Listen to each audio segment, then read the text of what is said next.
Jo vetëm që besoj ka kuptuar, por zoti Berisha ka tregues të historisë politike që e tregojnë mjaft mirë që me protesta të vazhdueshme nuk ka arritur dot të sjelli dot rotacion. Ne e shikojmë që edhe në 2019 që Partia Demokratike ishte në situata tjera dhe kishte pjesëmarrje më të madhe në atë kohë në bulevarde dhe në protesta, përveç se e tronditi pak mediatikisht dhe në diplomaci qeverisjen Rama, nuk solli dot rotacionin. Pra, protestat nuk janë një mekanizëm që ty mund të sjellin dhe mund të të plotësojnë kushtet politike që ti kërkon. E dyta është që sot Partia Demokratike nga rezultati i vitit 2021 është minus 300.000 vota.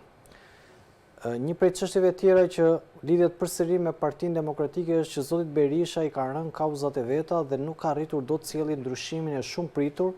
që ai lajmëroi në momentin kur u kthye në Partinë Demokratike. Dhe duke parë edhe treguesit që nuk është i qartë në kauzat që ai përfaqëson dhe nuk është i qartë në kauzat që ai do të drejtojë,